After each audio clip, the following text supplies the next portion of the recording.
আন্তৰিক ফুলাম গামোচাৰে সম্বৰ্ধনা জনাব জিনা দৌলাই।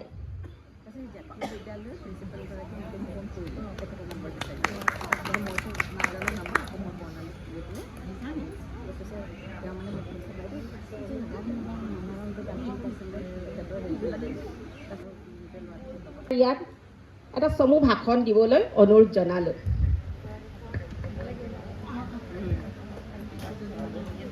সকলোকে শুভ সন্ধিয়া জ্ঞাপন কৰিছোঁ। আইদেউ চৰা শীৰ্ষক এই মহিলাৰ অনুষ্ঠানটোৰ আজি ৪ৰ্থ প্ৰতিষ্ঠা দিৱস উপলক্ষে আয়োজন কৰা এই অনুষ্ঠানত মঞ্চত আসন গ্ৰহণ কৰা বৰেণ্য যোৰহাটৰ ব্যক্তিসকল, ২০১৪ বৰ্ষত যিগৰাকী ব্যক্তিয়ে যিগৰাকী মহিলাই পদূলিয়ে পদূলিয়ে গৈ প্ৰস্তাৱ দিছিল যে আইদেউ চৰা হ'ব লাগে, সেইগৰাকী ব্যক্তি যেতিয়া সাক্ষাৎ বহি থাকে কিবা এটা বেলেগ ধৰণৰ অনুভূতি বাইদেৱে মোক কৈ আছে। গতিকে তেনেকুৱা এগৰাকী প্ৰজ্ঞাবান বিজ্ঞবান ব্যক্তি বাইদেউক মই লগ পাইছোঁ, ময়ো ধন্য হৈছোঁ। লগতে মঞ্চত আসন গ্ৰহণ কৰা মোৰ অতি শ্ৰদ্ধাৰ মিহিৰদাকে প্ৰমুখ কৰি বিশিষ্ট ব্যক্তিসকল, আজিৰ বন্তি প্ৰজ্বলক শ্ৰদ্ধাৰ বাইদেউ, সন্মানীয় সভাপতি বাইদেউ, সকলোকে মই মান্যানুসাৰে আৰু মোৰ সন্মুখত থকা এই অঞ্চলৰ গুণী জ্ঞানী বিদ্বান ব্যক্তিসকল সকলোকে মই মান্যানুসাৰে মোৰ শ্ৰদ্ধা জনাইছোঁ, সেৱা জনাইছোঁ। মই যেতিয়া ইয়ালৈ সোমাই আহিছোঁ আপোনালোকৰ চকুবিলাকত মই এটা প্ৰশ্ন দেখিছিলোঁ।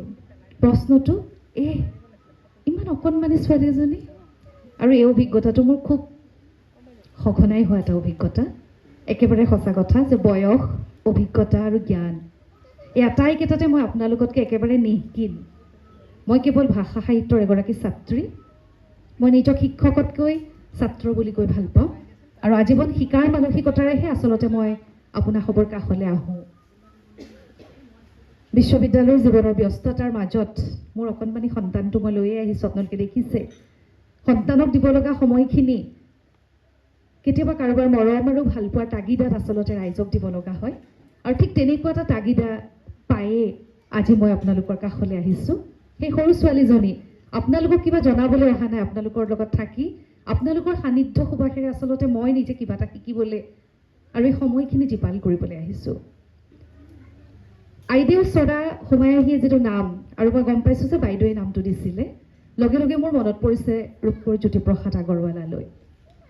কাৰণ আইদেউ চৰা এই নামটো আছিল তেখেতৰ ভাৱনাৰ এটা চিন্তা, আৰু সেই চিন্তাটোৰ লগত অসমীয়া মানুহৰ এটা সাংস্কৃতিক আৱেগিক চেতনাস্ৰোত জড়িত হৈ আছে, আৰু সেই কথাটো আচলতে অনুধাৱন কৰিয়েই প্ৰতিষ্ঠাপক হিচাপে বাইদেৱে নিশ্চয় এই আইদেউ চৰাটো আনিছিল। আইদেউ চৰা, আইদেউৰ বোলনি বা আইদেউ বুলি কোৱাৰ লগে লগে অসমীয়া ছোৱালী এগৰাকীৰ, অসমীয়া নাৰী এগৰাকীৰ যিখন ছবি আচলতে উদ্ভাসিত হৈ উঠে যে আমি কাৰোবাক কিবা শিকাম, একেলগে দৌৰিম, জনাটো আনৰ লগত বিলাই ল'ম। গতিকে এনেকুৱা এটা মহৎ চিন্তাৰে ২০১৪ বৰ্ষত যে আইদেউ চৰা হৈছিল, আৰু সেই আইদেউ চৰাই আচলতে ৪ৰ্থ প্ৰতিষ্ঠা দিৱসৰ এই শুভ মুহূৰ্তত মই প্ৰতিগৰাকী এই চৰাৰ সদস্যালৈ মই শুভকামনা জনাইছোঁ, প্ৰতিষ্ঠাপকসকললৈ মই সেৱা জনাইছোঁ। কাৰণ এনেকুৱা ধৰণৰ অনুষ্ঠানৰ যিটো প্ৰয়োজনীয়তা বা সমাজখনৰ প্ৰতি যি দায়বদ্ধতা, এইখিনি আচলতে আমি সঁচাকৈ অনুভৱ কৰোঁ।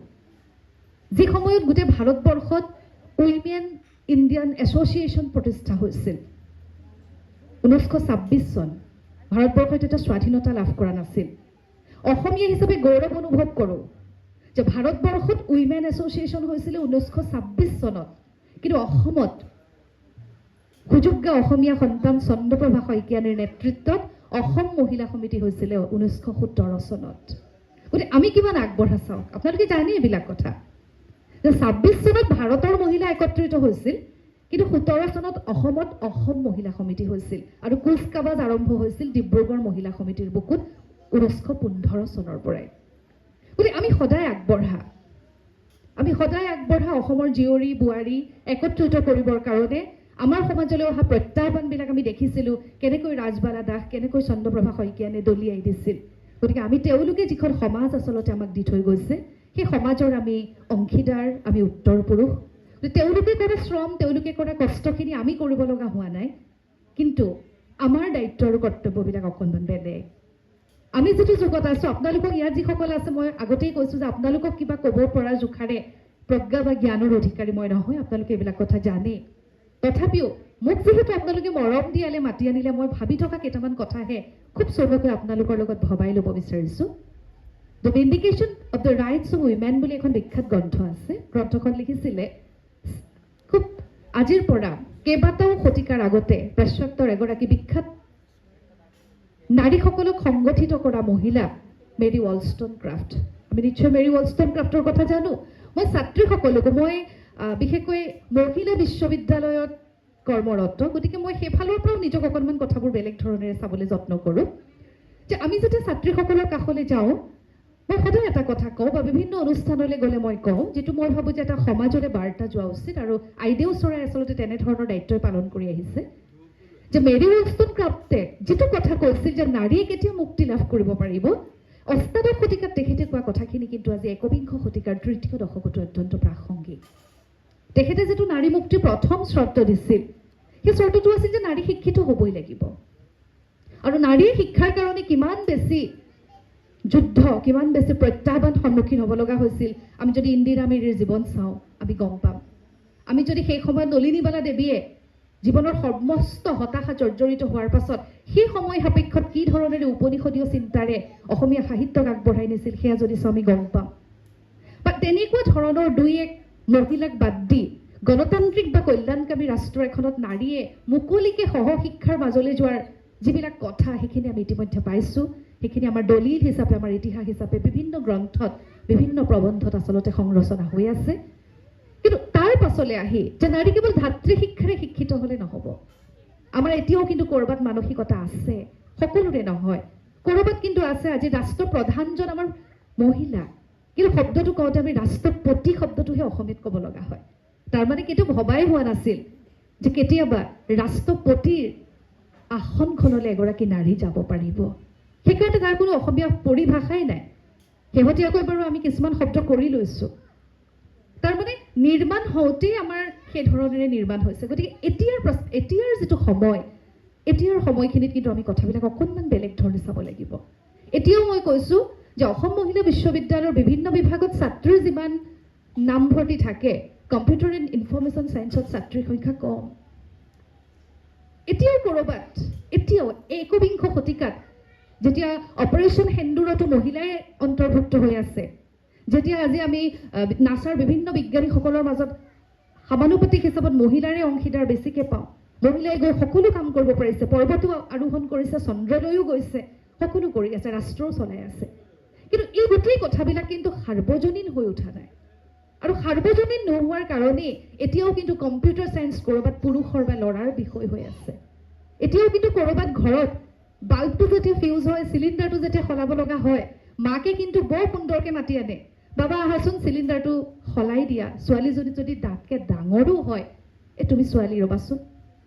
এই মানসিকতাটো কিন্তু আমি একবিংশ শতিকাৰ তৃতীয় দশকতো সলনি কৰিব পৰা নাই। কৰ্মৰ যিটো বিভাজন, যেদিনাই এটা সন্তান পৃথিৱীলৈ আহে, আমাৰ প্ৰথম প্ৰশ্নটোৱে হৈছে ল'ৰা নে ছোৱালী।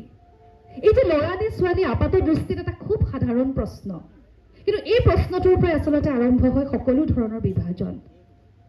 এবছৰীয়া ছোৱালী এজনীক যেতিয়া আমি জন্মদিনৰ কাৰণে শুভকামনা জনাবলৈ কিবা এটা উপহাৰ লগত লৈ যাওঁ, আমি যিটো উপহাৰ নিৰ্বাচন কৰিম, এবছৰীয়া ল'ৰাটোৰ কাৰণে নিৰ্বাচন কৰা উপহাৰটো আমাৰ অকণমান বেলেগ হয়। আমি ক'ব নোৱাৰাকে, আমি নজনাকে, আমি নভবাকে, আমি চিন্তা নকৰাকে এক ধৰণৰ নকৰা জাল এটাত আমি আবদ্ধ হৈ আছোঁ। আৰু সেই আবদ্ধ হৈ থকাৰ বাবে আমি কথাবিলাক তেনেকুৱা ধৰণেৰে চিন্তা কৰোঁ। আচলতে কৰ্মৰ, ল'ৰাৰ কৰ্ম, ছোৱালীৰ কৰ্ম বুলি একো বিভাজন নাই। সকলোৱে সকলো কৰ্ম কৰিব লাগে। হয়, এতিয়া অকণমান সমাজখন বেলেগ হৈছে। এতিয়া নতুন শিক্ষিত পুৰুষসকল, বা আৰু এটা কথা যদি চাওঁ যে নাৰীসকলক আগবঢ়াৰ কাৰণে পাশ্চাত্যত যিখন প্ৰথম আন্দোলন গঢ় লৈ উঠিছিল, তাৰ কিন্তু নেতৃত্ব দিছিল পুৰুষেহে। গতিকে আমি পুৰুষক এৰি কোনো নাৰী নহয়। আৰু মই নিজে নাৰীক কেতিয়াও অৰ্ধাকাশ বুলি নাভাবোঁ, মই নাৰীক পূৰ্ণাকাশ বুলি ভাবোঁ। আৰু নাৰী যেতিয়া পূৰ্ণ আকাশ হৈ উঠে তেতিয়াহে আচলতে আকাশখন জিলিকি উঠিব পাৰে আৰু সেই আকাশৰ তলত প্ৰত্যেকটো তৰাই আচলতে চিকমিকাই উঠিব পাৰিব আৰু সেইবাবে মই এনেকৈও কেতিয়াবা কওঁ যে নাৰী কেতিয়াও লতা নহয় নাৰী কিন্তু বৃক্ষ নাৰী বৃক্ষ কাৰণ বৃক্ষৰ গাতহে লতাবিলাক বগায় নাৰী কেতিয়াও পৰজীৱী নহয় নাৰীৰ কি নাই নাৰীৰ শিক্ষা থাকে নাৰীৰ মমতা থাকে নাৰীৰ ত্যাগ থাকে নাৰীৰ চিন্তা থাকে কিন্তু এটা কথা যেতিয়া পৰিয়ালৰ পৰা সমাজলৈকে সমাজৰ আটাইতকৈ ক্ষুদ্ৰতম গোটটোৱে হৈছে পৰিয়াল এগৰাকী নাৰীয়ে বাৰু ডিচিশ্যন মেকিং বা সিদ্ধান্ত গ্ৰহণত পাৰদৰ্শী হয়নে নহয় এই কথাটো আটাইতকৈ ডাঙৰ কথা এগৰাকী মহিলাৰ অৰ্থনৈতিক স্বাৱলম্বিতাৰ কথাটো অকণমান গুৰুত্বপূৰ্ণ কথা অৰ্থনৈতিক স্বাৱলম্বিতাই আচলতে এটা ক্ষমতা দিয়ে আৰু সেয়া চৰকাৰী চাকৰি হ'ব লাগে বুলিও কথা নাই চৰকাৰী চাকৰি একেবাৰে কম প্ৰত্যেকগৰাকী মহিলাৰ ৰুচিসন্মতভাৱে জীয়াই থাকে ইমান সুন্দৰকৈ কাম কৰে ৰাতিপুৱাৰ পৰা গধূলিলৈকে সন্তানক লালন পালন কৰি ভাতমুঠি খুৱাই গৃহস্থক উলিয়াই পঠিয়াই ঘৰখন নিয়াৰিকৈ পৰিচালনা কৰি মিতিৰ কুটুম সমাজ ইমানখিনি কৰাৰ পাছত যেতিয়া কোনোবা চাকৰি বা ব্যৱসায়ত পাৰিশ্ৰমিক নোপোৱাকৈ থকা মহিলাক প্ৰশ্ন সোধা যায় আপুনি কি কৰে তেওঁ বাৰু বিনা দ্বিধাই নকয়নে মই একো নকৰোঁ হাউচৱাইফ কিয় কয় তেনেকৈ একো নকৰোঁ মই হাউচৱাইফ হাউচৱাইফে কিমান কৰে গতিকে প্ৰথম কথাটো হৈছে যে আমি নিজক সন্মান কৰিব লাগিব আমি নিজে উপলব্ধি কৰিব লাগিব যে আমি কি আজি যদি এগৰাকী মাকে খুব কষ্ট কৰি নিজৰ সন্তান দুটাক সমাজৰ সম্পদ হিচাপে গঢ়ি তুলিব পাৰিছে সেই মাকৰ আৰু বেলেগ মই ভাবোঁ একো কৰ্মই কৰিব নালাগে সমাজলৈ যদি দুটা শুদ্ধ স্পষ্ট ৰূপত মানৱৰ সম্পদ গঢ়ি তুলিব পাৰিছে কাৰণ আজিকালি আমি দেখিছোঁ আমাৰ পপুলেশ্যন বহুত বাঢ়ি গৈছে জনসংখ্যাৰ বিস্ফোৰণ ঘটিছে কিন্তু আপাতৰ দৃষ্টিত মানুহ নোহোৱা হৈছে কথাটো অকণমান বেলেগ যে জনসংখ্যাৰ বিস্ফোৰণ হৈছে কিন্তু মানুহ নোহোৱা হৈছে কাৰণ মানুহ নোহোৱাৰ কাৰণেতো চাৰিওফালে বাতৰি কাকত বা নিউজ পেপাৰবিলাকত মেলিব নোৱাৰা কিছুমান খবৰ আমি শুনিবলৈ পাইছোঁ একো আমি চাবই নোৱাৰোঁ ক'ৰবাত যদি হিংসা ক'ৰবাত কিবা কণ্ডল ক'ৰবাত গৃহস্থৰ হিংসা ক'ৰবাত ৰাষ্ট্ৰৰ হিংসা ক'ৰবাত নাৰীক শ্লীলতা হানি হোৱাৰ অভিযোগ শিক্ষিতৰে মানুহ যদি আমি হওঁ মূল্যবোধ যদি আমাৰ থাকে আমি জানো এইবিলাক কাম কৰিলোহেঁতেন গতিকে আমাৰ নাৰীসকল আইদেউসকল এই ক্ষেত্ৰত আচলতে যথেষ্ট সচেতন হোৱাৰ প্ৰয়োজন আৰু তেনেধৰণৰ এক সচেতনতাৰ আশাৰে আচলতে যে শিক্ষিত হ'ব লাগিব ধাত্ৰী বা নাৰ্ছিং শিক্ষাৰে নহয় নাৰীয়ে সকলো শিক্ষা ল'ব লাগিব নাৰীৰ স্বাভিমান থাকিব লাগিব সেই স্বাভিমানখিনি আচলতে বা আত্মসন্মানখিনি মই যদি মোক সন্মান নকৰোঁ মোক আন কোনে সন্মান কৰিব মই সকলো কৰোঁ মই একো নকৰোঁ বুলি কোৱা প্ৰশ্নটোৰ উত্তৰ যাতে কেতিয়াও হ'ব নোৱাৰে যে আমি কৰোঁ আমি এখন ঘৰ পৰিচালনা কৰি আছোঁ আমি সন্তানক ডাঙৰ কৰি আছোঁ কাৰণ সন্তান জন্ম দিয়াতকৈ লালন পালন কৰাটো বেছি জটিল মই যেতিয়া এতিয়াও সৰু বাৰু যেতিয়া মই কিশোৰ অৱস্থাত আছিলোঁ বিভিন্ন ধৰণৰ জীৱনী অধ্যয়ন কৰিছিলোঁ তেতিয়া নেপোলিয়ন বনাপাৰ্টৰ জীৱনীখন পঢ়ি থাকোঁতে এটা বাক্যই মোক খুব স্পৰ্শ কৰিছিল তেতিয়া চাগে মই 7-8 মানৰ ছাত্ৰী আছিলোঁ যে মোক এগৰাকী ভাল মা দিয়া মই তোমালোকক এটা ভাল ফৰাচী জাতি দিম এই কথাটোত মই ৰৈছিলোঁ মোৰ সেই সময়ত কৈশোৰ মনটোত এটা প্ৰশ্ন আহিছিল যে ফৰাচী দেশত মাক নাই নেকি যিহেতু নেপোলিয়নে কৈছিল মোক এগৰাকী ভাল মাতৃ দিয়া মই এটা ভাল ফৰাচী জাতি দিম আমাৰ চবৰিতেতো ঢেৰ মা আছে মোৰ মা আছে আমুকৰ মা আছে তামুকৰ মা আছে তামুকৰ মা আছে কথাটো বুজি নাপাইছিলোঁ কিন্তু লাহে লাহে যেতিয়া মই অকণমান বয়স হৈছে বা অভিজ্ঞতা হৈছে তেতিয়া অনুভৱ কৰিছোঁ যে এগৰাকী মাতৃয়ে ইচ্ছা কৰিলে এটা প্ৰজন্মক সুন্দৰ আৰু সঠিকভাৱে আগবঢ়াই লৈ যাব পাৰে আৰু তেনেকৈ যদি মাতৃ হয় তেতিয়াহ'লে প্ৰত্যেকজন অমৃতৰ সন্তানেই কিন্তু আমি বিচৰা ধৰণৰ প্ৰজন্ম হৈ উঠিব আৰু তেতিয়াই আচলতে এখন সম্পূৰ্ণ আৰু শুদ্ধ সমাজ বা জাতি নিৰ্মাণ হ'ব তো আছে ময়ো এগৰাকী মাতৃ মোৰো এটা কণমানি সন্তান আছে গতিকে বহুত এটা অদম্য ভয় আছে কিন্তু ক'ৰবাত সাহসো আছে যে ভয়টো এইটোৱেই যে কম সময় দিব পাৰোঁ কিন্তু যিকণ সময় দিব পাৰোঁ সেইকণকে যাতে কোৱালিটি সময় দিব পাৰোঁ আমি যত্ন কৰোঁ আৰু যুগ সাপেক্ষ কিছুমান বস্তু আমি তেওঁলোকক নৈতিকতাৰ আদিপাঠ কিন্তু আমাৰ বুকুৰ মাজতেই শিকাব লাগিব আমি এনেকুৱা ধৰণেৰে আমাৰ সন্তানটোক জীৱনৰ 15টা বছৰ বুকুৰ মাজত উমলাই ৰাখিব লাগে বুলি মই অনুভৱ কৰোঁ যাতে সেই সন্তানটো পৰৱৰ্তী সময়ত এব্ৰডত গৈ পঢ়িলেও যাতে উপলব্ধি কৰিব পাৰে পিতৃদেৱো ভৱ মাতৃদেৱো ভৱ অতিথিদেৱো ভৱ আচাৰ্য দেৱো ভৱ কিবা এটা বেয়া কাম কৰাৰ আগতে যদি মাকৰ মুখখন মনত পেলাব পৰাকৈ মাকে এটা সংস্কাৰ সন্তানক দিব পাৰে, তেতিয়া মই ভাবোঁ যে সেই সন্তানে কিন্তু 10 বাৰ ভাবিব এই কামটো কৰিম নে নকৰিম। গতিকে এতিয়া আমাৰ সমাজখন উশৃংখল আমি দেখিছোঁ।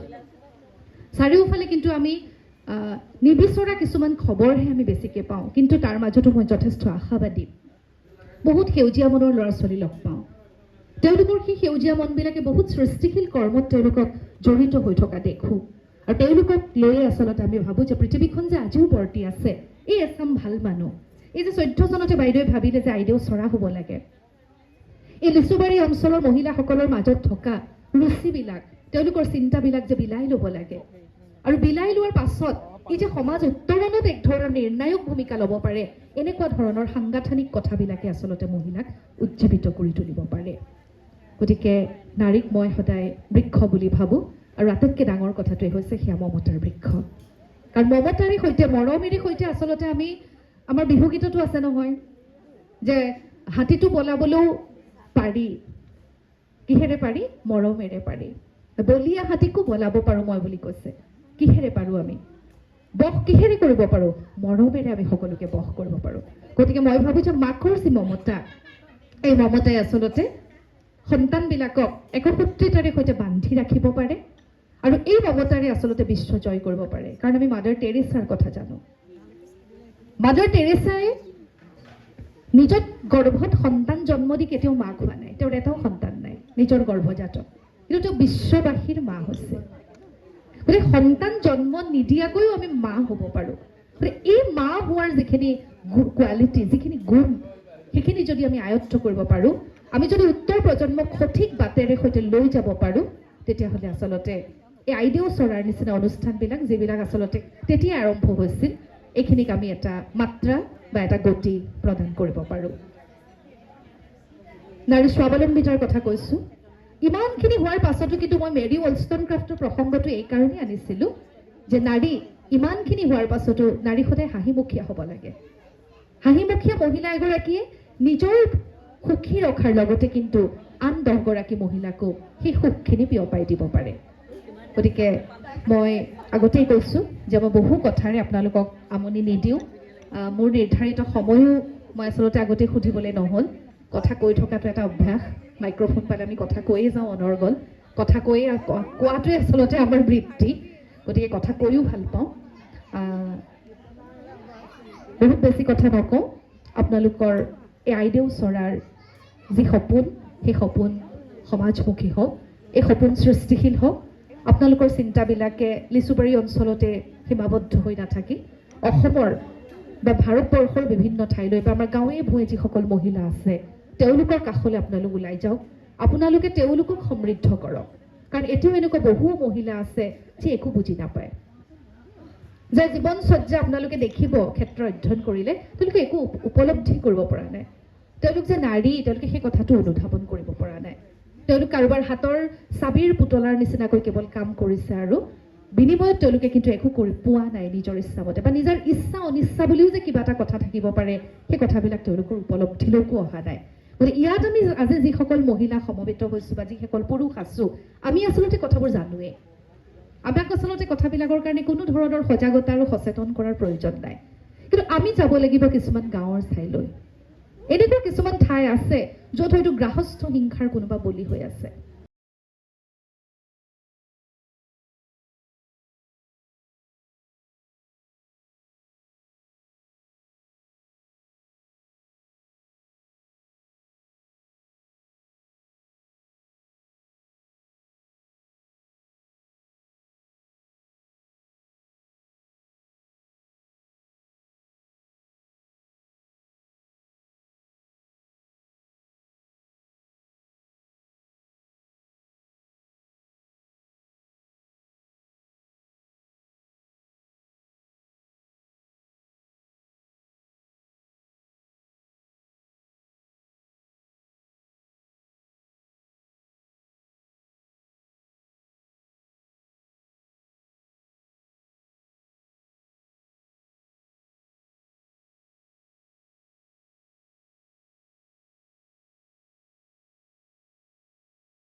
ধন্যবাদ বাইদেউ